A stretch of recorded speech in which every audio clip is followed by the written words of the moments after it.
berdoa, saudara.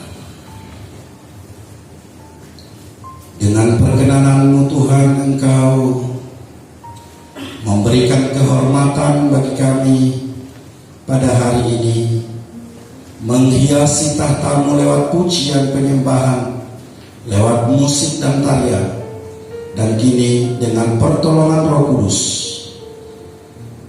kami akan diubahkan, dibaharui dengan firman Tuhan.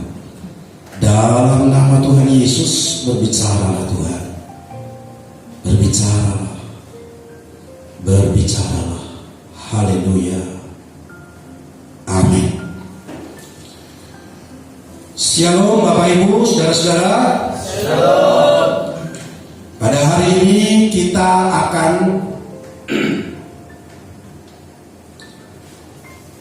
mendengar, menikmati, dan diberkati oleh firman Tuhan tentang apa yang disebut dengan investasi. Saudara, investasi, ngerti investasi ya? Investasi terbesar dalam kehidupan kita apa itu? Siapa yang bisa jawab? Investasi terbesar dalam hidup kita.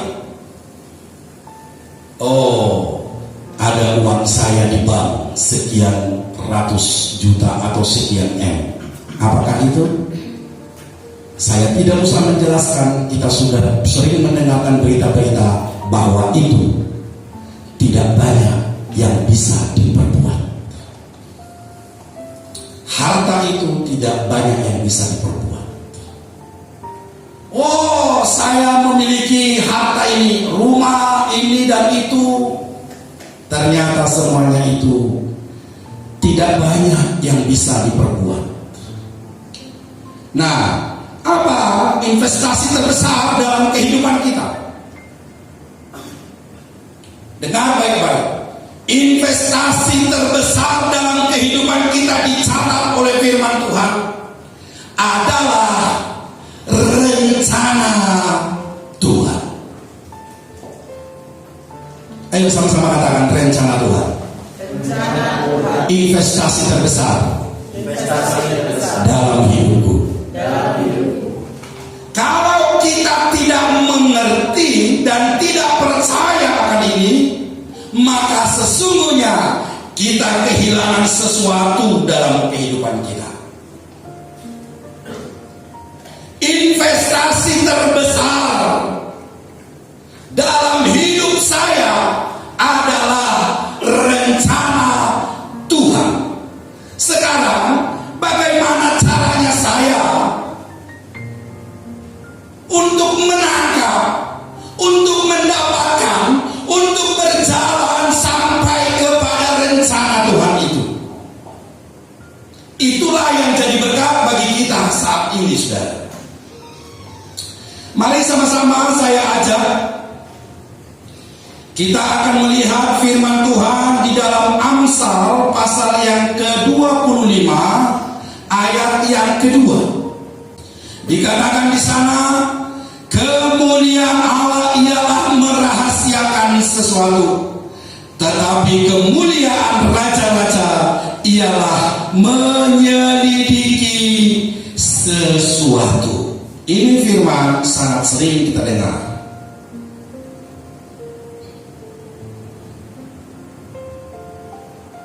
Kemuliaan Tuhan itu merahasiakan. Kemuliaan raja-raja itu menyelidiki.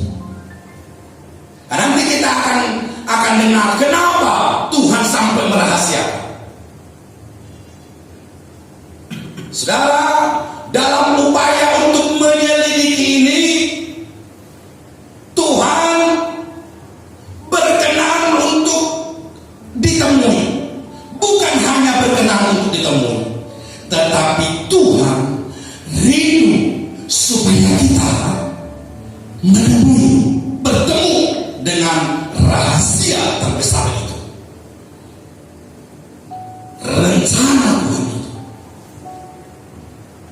Saudara,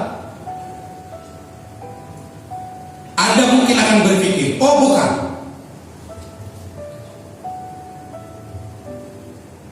bukan dengan kekuatanmu, bukan dengan kegagahanmu, itu kata firman Tuhan. No. Ini tidak berbicara tentang hal itu. Coba konsentrasi ke sini. Anugerah diberikan dengan gratis. Amin. Tetapi di dalam anugerah itu ada yang lebih spesifik lagi kita kenal, kita ketahui kalau anugerah itu untuk seluruh dunia. Tetapi di dalam anugerah itu ada yang disebut dengan apa? Mari kita konsentrasi. Dengan apa? Keselamatan. Anugerah diberikan kepada seluruh dunia.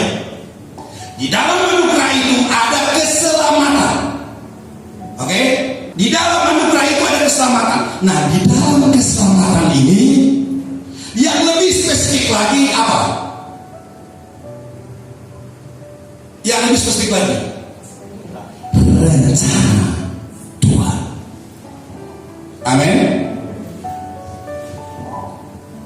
Sudah bisa mengerti supaya kita bisa lanjut, bisa mengerti ya.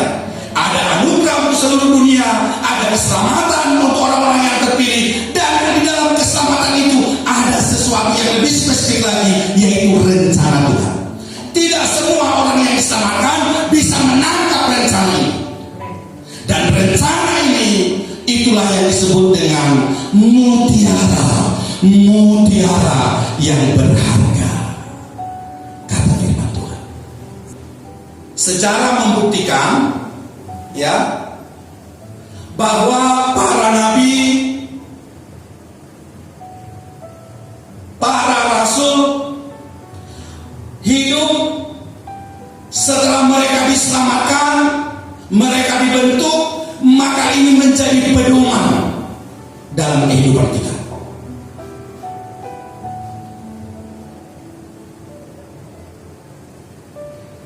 Nah, mereka adalah orang-orang yang kita lihat begitu ajaib, luar biasa, dibentuk oleh Tuhan untuk apa? Haus mengejar, menangkap apa yang disebut dengan rencana Tuhan. Orang yang haus, orang yang lapar, orang yang gigih, orang yang antusias, orang yang sungguh-sungguh dengan sekuat tenaga mencari apa yang disebut dengan rencana Tuhan dalam hidup kita itu. Itulah orang yang akan menemui, kata firman Tuhan. Itulah sebabnya dikatakan kemuliaan Tuhan adalah merahasiakan segala sesuatu, tapi kemuliaan raja-raja adalah menyelidiki. Berarti menyelidiki artinya kemuliaan itu hanya didapatkan, kemuliaan itu hanya bertambah-tambah ketika kita menyelidiki. Kata menyelidiki di situ mengandung arti berusaha dengan sekuat tenaga, dengan segala kemampuan, sebagaimana yang ditunjukkan oleh para nabi dan para rasul dalam firman Tuhan. Ada satu orang yang bernama Martin Luther. Martin Luther ini hidup dengan keluarga yang sederhana. Pada mulanya ayahnya ingin supaya dia sekolah di bagian hukum, tetapi akhirnya hukum itu ditinggal, dan kita tahu bahwa dia menjadi satu tokoh yang luar biasa dipakai oleh Tuhan. Lihat cara hidupnya. Sejak kecil dia dididik untuk jujur. Dia dididik untuk taat. Apa yang dilakukan? Pernah dia mencuri kacang, dia digebuki sama mamanya sampai keluar darah. Lalu pernah juga dia melakukan kesalahan, dicambuk oleh ayahnya sampai akhirnya dia meninggalkan rumah.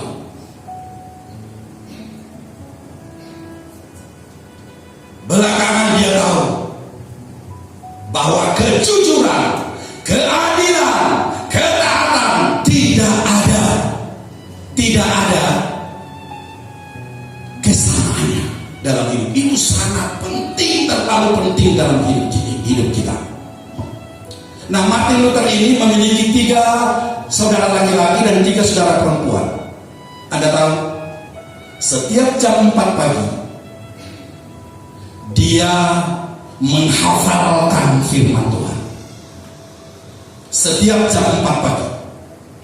Dan setiap hari dia berdoa berjam-jam di hadapan Tuhan. Dan kegemarannya adalah melakukan doa puasa. Kegemarannya adalah melakukan doa puasa dan pengakuan dosa. Begitu antusiasnya dia, begitu hausnya dia akan kebenaran itu. Apakah Tuhan berkenan ditemui?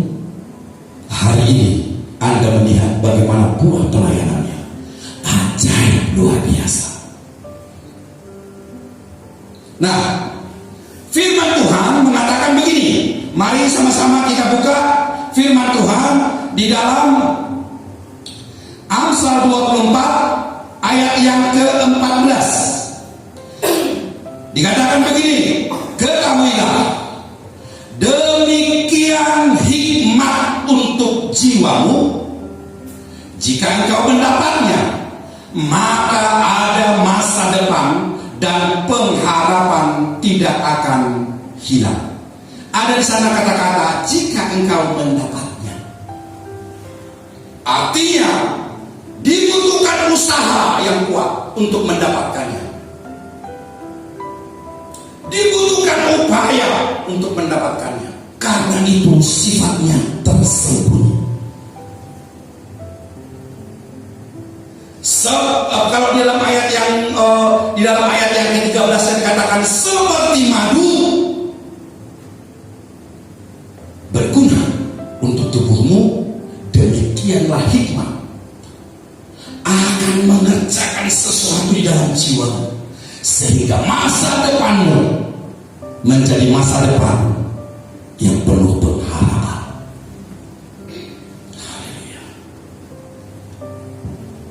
Apa kira-kira yang menjadi halangan untuk kita mendapatkan rencana Tuhan itu? Untuk kita mendapatkan mutiara dalam hidup kita. Banyak faktor. Tadi upaya-upaya itu untuk menemuinya. Tapi ada faktor yang bisa menggagalkan atau menghambat daripada rencana itu untuk kita dapatkan. Nah, coba pasang telinga baik-baik. Rencana itu bisa berhenti, rencana Tuhan itu bisa berhenti, rencana firman Tuhan itu bisa gagal kita dapatkan ketika kita mulai berjalan dalam rencana kita pribadi. Kalau kita mulai berjalan dan kita berhenti pada rencana kita, rencana kita sendiri, maka kita tidak akan mendapatkan rencana Tuhan. Di dalam dunia ini inilah yang sering-sering kita temui, kita lihat. Mengutamakan rencana pribadinya, rencana dalam dirinya sendiri. Sehingga orang ini seolah-olah tidak butuh dengan rencana Tuhan dalam hidupnya. Bahkan dia tidak tahu destininya. Dia tidak tahu visi. Karena memang visi itu atau kelihatan itu diberikan Tuhan kepada kita. Umatku binasa karena tidak mempunyai visi. Rencana Tuhan di dalam setiap era, di dalam setiap langkah, di dalam setiap perjalanan hidup kita, bagian-bagian dalam perjalanan hidup kita, di setiap musim dalam hidup kita, ada sesuatu yang ajaib, yang luar biasa.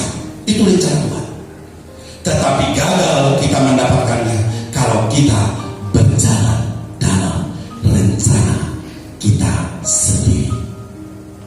berjalan dalam rencana sendiri, artinya bahwa seolah-olah kita tidak butuh Tuhan. Saya ajak kita untuk melihat 1 Korintus 2 ayat yang ke-7.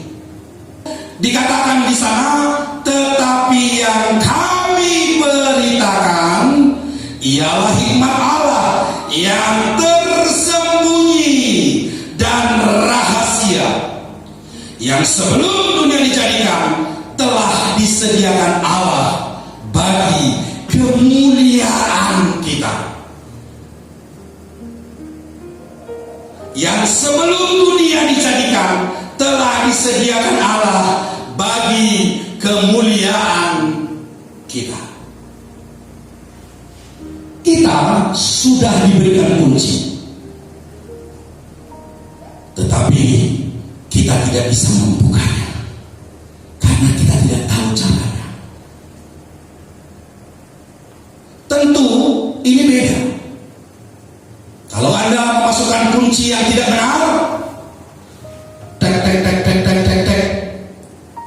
kunci Anda salah. Sekali lagi, kunci Anda salah. Apabila 3 kali terdapat kesalahan, maka tabungan Anda akan diblokir. Bukan begitu di hadapan Tuhan. Ayo, Tuhan penyabar. Selama engkau berusaha dengan sekuat tenaga, apa yang tersembunyi itu Tuhan pastikan akan engkau dapatkan. Itu adalah kepastian. Masalahnya adalah apakah engkau haus dan lapar akan rencana Tuhan itu. Itu masalahnya. Nah, pada waktu kita diberikan kunci itu, maka Tuhan mengajarkan kita untuk mendapatkannya. Betapa kita ruginya kalau kunci sudah di tangan kita. Kalau kunci sudah diberikan kepada kita, akan tetapi kita tidak bisa membuka brankas anugerah Tuhan, sehingga hidup kita hanya seperti itu saja. Yang cilokonya, kita bahkan menyalahkan Tuhan. Saya sudah ke gereja sekian lama, saya sudah seperti ini, saya sudah seperti itu, tapi uripku kok kayak gini, kok tidak ada apa, aku malah malas. Dulu saya pernah menggebu-gebu dalam Tuhan, sekarang kok malah malas ya. Kunci itu sudah diberikan, tetapi sayangnya kita tidak bisa membukanya. Nah, anugerah yang terbesar yang diberikan Tuhan kepada kita, siang hari ini Tuhan ingatkan kepada kita untuk menangkap itu dengan baik, untuk memiliki rasa haus dan lapar untuk mendapatkan itu.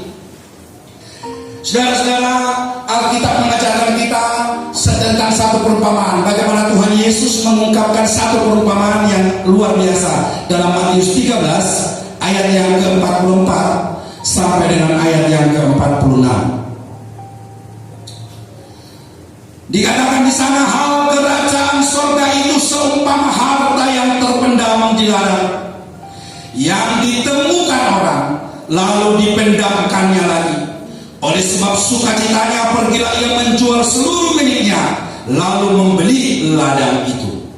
Demikian pula hal kerajaan surga itu seumpama seorang pedagang yang mencari mutiara yang indah.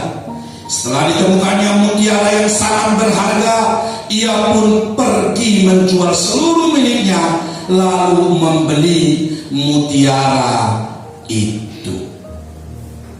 Digambarkan oleh Tuhan Yesus, hidup kita atau untuk mencapai rencana Tuhan itu sama seperti orang yang mencari mutiara. Dari kampung ke kampung dia mulai berjalan. Dia sangat suka melihat setiap mutiara yang dia dapatkan. Dia lihat mutiara itu. Dia sangat menyukakan hatinya melihat mutiara yang satu dan mutiara yang lain. Dari pulau ke pulau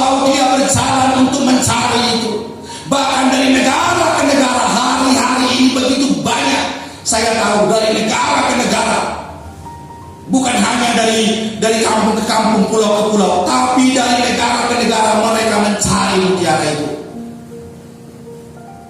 Setiap mutiara yang ditemui menyukakan hatinya. Suatu hari, kata Tuhan Yesus, orang ini bertemu dengan mutiara yang istimewa. Apa yang dilakukan oleh orang itu? Dia pulang ke rumahnya, jual semua harta miliknya, membeli itu mutiara. Dijual semuanya. Bukankah ini yang dikatakan oleh Tuhan, dinyatakan oleh Tuhan lewat kehidupan para rasul itu? Dengar baik-baik. Tuhan meletakkan dunia ini itu menjadi bayangan dari apa yang ada di sorga. Kalau di sorga ada 12 pintu, maka di dunia ini juga ada 12 pintu. Dan pintu itu sudah mulai terbuka ketika para rasul hidup pada zamannya. Dan hari ini Tuhan akan membuka pintu itu lebar-lebar. Bagaimana Tuhan membuat pintu itu lewat 12 murid ini? Perhatikan, saudara. Perhatikan baik-baik. Murid-murid itu mendapatkan apa yang disebut dengan rencana Tuhan dalam hidupnya. Sampai tiba saatnya, di puncaknya, mereka menggantikannya. Bukan dengan seluruh harta yang ada di rumahnya dijual, bukan hanya itu. Tetapi firman Tuhan katakan, semua 12 murid itu ada yang dicincang, ada yang dikuliti, ada yang ditarik oleh kuda, ada yang digoreng, dan ada yang disalib terbayang. Mungkin kita berpikir ini biasa-biasa saja. Ini bisa terjadi untuk semua orang yang percaya kepada Tuhan. Belum tentu. Butuh kapasitas. Dan kapasitas itu dibentuk oleh Tuhan dari hari ke hari, dari hari ke hari, untuk menangkap rencana, untuk mengejar rencana Tuhan itu. Maka setiap kali dia mulai melangkah mengejar rencana Tuhan itu, kapasitasnya terbaharui sampai dia dapat rencana Tuhan itu. Seperti mutiara tadi, dia rela menjual semua apa yang ada. Tuhan, apa yang kami dapatkan, kata Petrus, kami sudah meninggalkan ayah kami, ibu kami, keluarga kami, semua sudah kami tinggalkan. Apa yang kami dapatkan? Bukankah itu adalah pertanyaan murid itu kepada Tuhan Yesus? Lalu dengar baik-baik, yang didapatkan bukan hanya rencana demi rencana Tuhan yang bisa ditangkap diraya dengan baik, tetapi dia memiliki kapasitas sehingga dia dimampukan untuk mati, untuk menjadi pintu di dunia ini dan pintu di surga. Saya harap bisa kita menangkap apa yang disampaikan oleh firman Tuhan pada siang hari ini. Saudara-saudara, kita melihat apa sebenarnya rencana Tuhan, tujuan Tuhan. Kenapa itu begitu berkali-kali dalam firman Tuhan dijelaskan bahwa kerajaan surga, dalam tanda kutip rencana Tuhan dalam hidup kita itu tersembunyi dan rahasia. Tersembunyi dan rahasia. Yang pertama, karena harta itu sangat berharga.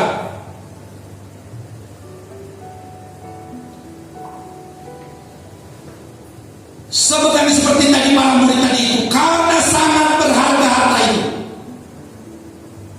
maka kamu rela untuk menjual semua yang ada, bahkan menyerahkan nyawamu.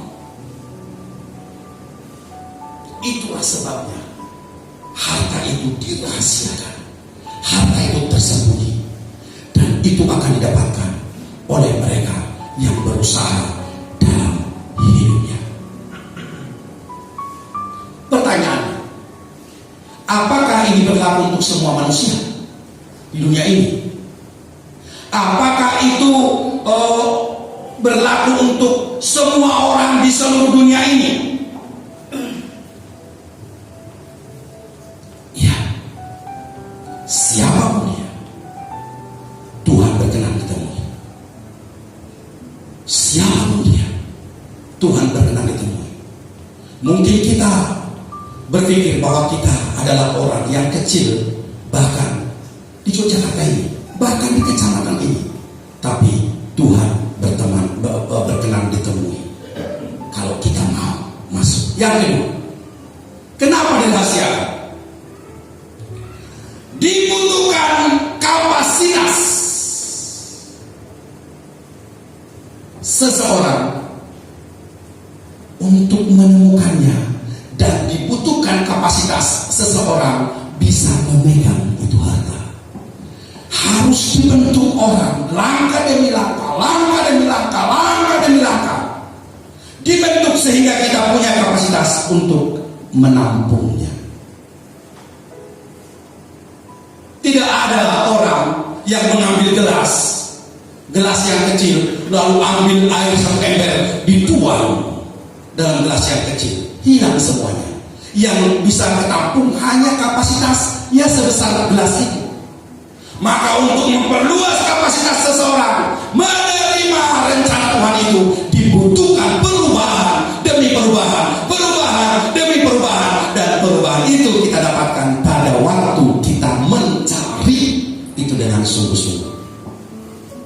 Dan yang ketiga, kenapa disembunyikan? Kenapa harta itu disembunyikan? Kenapa rencana Tuhan itu tersembunyi? Yang ketiga, dibutuhkan ketangguhan dan ketangkasan untuk memegang dan untuk memakai rencana Tuhan itu. Coba kita lihat satu firman Tuhan di dalam Matius 7 ayat yang ke-6. Matius 7 ayat yang ke-6 dikatakan begini: jangan kamu memberikan barang yang kudus kepada anjing, dan jangan kamu melemparkan mutiaramu kepada babi, supaya jangan diinjak-injaknya dengan kakinya, lalu ia berbalik mengoyak kamu. Jangan kamu berikan barang yang kudus kepada anjing, jangan kamu melemparkan mutiaramu kepada babi. Dia tidak mengerti itu. Orang yang tidak haus dan lapar akan Tuhan tidak akan mengerti dengan baik-baik. Satu khotbah hanya bisa ditangkap oleh orang yang memiliki kapasitas untuk menangkapnya. Maka ketika ada khotbah yang sangat bagus, wah ini bagus sekali, merasakan kebenaran Tuhan, tapi orang lain mengatakan biasa saja. Kenapa kok berbeda? Kapasitas, daya tahu. Ada orang melihat, buka Facebook, buka apa, lalu dia mulai melihat di sana. Ada firman Tuhan sampai lewati. Apa ini? Ada kata-kata hikmat, kata-kata bijak dari Alkitab dibuat lewat sok. Ngerti kenapa? Karena dia memang tidak memiliki kapasitas untuk menerima ini. Atau dengan khotbah bosan game.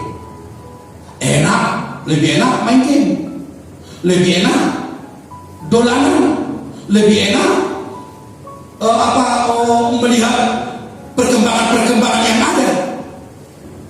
Kenapa?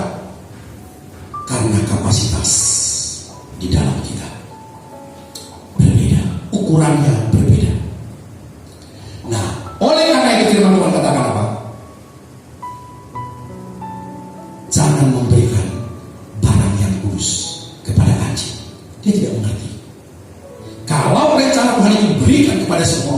itu nanti akan diinjak-injak karena dia tidak tahu artinya itu. Nah, sekarang apa yang dimaksudkan? Kalau kita tadi melihat Amsal pasal 25 dijelaskan di sana, kemuliaan raja-raja. Artinya apa? Artinya Tuhan mau mengatakan bahwa kamu akan memiliki kemuliaan itu kalau kamu mendapatkan rencana Tuhan itu. Kenapa kamu tidak bisa tidak bisa seolah-olah tidak bisa dimuliakan hari ini? Karena engkau memang merasa itu tidak butuh rencana Tuhan. Tidak penting rencana Tuhan. Lebih penting makan enak. Lebih penting jalan-jalan. Lebih penting melakukan ini dan itu.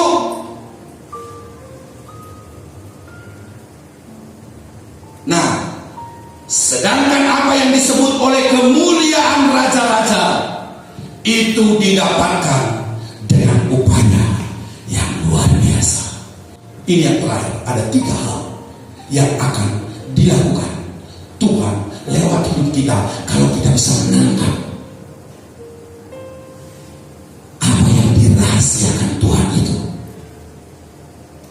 Yang pertama, bagi mereka yang mendapatkan itu, di dalam kehidupannya akan ada yang disebut dengan power atau kuasa Tuhan. Itu terpancar dari kehidupannya. Itu sebabnya ketika Petrus berjalan, bayangannya bisa menyembuhkan orang. Itu pun terjadi kepada Paulus. Sapu tangannya dibuat orang, diletakkan orang kepada orang sakit, orang itu sembuh. Bukan sapu tangannya menjadi jimat ya, tapi ada kuasa. Dan yang keluar dari tubuhnya Paulus. Dan kuasa ini dia dapatkan pada saat dia terus berjalan. Haus dan lapar akan rencana Tuhan itu. Itu pun yang terjadi kepada Elisa. Tulang-tulangnya membangkitkan orang yang mati, tulang-tulangnya. Dan itulah yang terjadi kepada para rasul itu. Banyak yang tidak ditulis di sini tentunya. Kenapa? Karena ada kuasa. Lalu Tuhan mengatakan begini, apa yang engkau ikat di bumi akan terikat di surga. Apa yang engkau lepas di bumi akan terlepas di surga. Artinya apa? Kepadamu diberikan kuasa itu. The power of God. Kuasa dari Tuhan. Tuhan rindu supaya kita semua yang ada di sini dan saudara-saudara kita yang mendengarkan firman Tuhan ini, Tuhan sangat rindu supaya kita semua memiliki kuasa ini. Itu kerinduan Tuhan. Yang kedua, ada apa dengan kuasa itu? Dengar, kuasa itu akan menentukan nasib banyak orang. Kuasa yang dari Tuhan itu, kemuliaan yang diberikan Tuhan itu akan menentukan orang-orang di sekitar kita, di kampung kita. Kuasa yang dari Tuhan itu akan menentukan nasib orang-orang di kota kita. Kuasa yang dari Tuhan itu akan menentukan nasib dari satu bangsa. Dibutuhkan orang-orang yang menerima itu, menerima rencana Tuhan itu di pundaknya. Dan yang ketiga, rencana Tuhan itu akan menentukan nanti. Rencana Tuhan itu yang kita dapatkan itu akan menentukan rumah dan mahkota yang akan kita pakai kelak. Ketika Tuhan menjelaskan ini, hati saya bergerak. Iya, benar. Yang terakhir, saudara-saudara dengar baik-baik. Dunia sedang menuju kepada kehancuran. Dari beberapa para analisis ekonomi dan juga politik, semuanya sepakat akan terjadi sesuatu di depan ini. Itu akhir-akhir ini. Tetapi Saya sudah mengerti itu beberapa bulan yang lalu, baru saja masuk corona. Tuhan sudah menjelaskan ini akan ada masalah di depan. Dan justru di tengah-tengah masalah itulah Tuhan akan memakai anak-anaknya. Kurang jelas kalau saya melihat wajah Anda kalau tidak ada kacamata. Nah, jelas. Gigi-giginya juga kelihatan. Tuhan memakai kita untuk masuk dalam rencana agung Tuhan, untuk pergerakan yang ajaib yang Tuhan akan lakukan. Pergerakan yang ajaib itu hanya didapatkan oleh orang yang tekun mencari mutiara itu dalam hidupnya, mencari harta yang terpendam itu. Apa itu? Kuasa Tuhan, rencana agung Tuhan, desain Tuhan dalam hidup kita. Dan kita akan kehilangan rencana Tuhan itu, kita akan kehilangan desain Tuhan itu, kita akan meleset ke kiri atau meleset ke kanan kalau kita tidak sungguh-sungguh masuk dalam rencana itu. Amin. Kita diperlengkapi oleh kuasa Tuhan untuk menaklukkan dunia. Mari kita mulai berjalan bersama dengan Tuhan. Mari kita mulai mengejar itu dengan kehausan, kerinduan yang besar. Tuhan memberkati. Kita berdoa. Bagimu segala pujian hormat ya Tuhan. Kami bersyukur untuk waktu ini. Tuhan, bawa kami. Bawa kami Tuhan. Bawa kami Tuhan. Masuk dalam rencanamu itu. Berikan kami kekuatan ya Roh Kudus untuk menyingkirkan semua penghalang-penghalang untuk mendapatkan rencana Tuhan dalam hidup kami. Ketika kami mendapatkan rencana itu, kami tahu semua yang di dunia ini tidak berarti. Kami mendapatkan mutiara istimewa itu seperti harta yang terpendam. Lalu dipendamkannya lagi harta itu, dan dia pergi menjual seluruh harta miliknya untuk membeli tanah itu. Terima kasih Tuhan, terima kasih. Roh Kudus berbicara lebih jauh lagi dalam kehidupan kami untuk semakin mengerti apa rencana Tuhan dalam hidup kami. Dalam nama Yesus Kristus. Haleluya.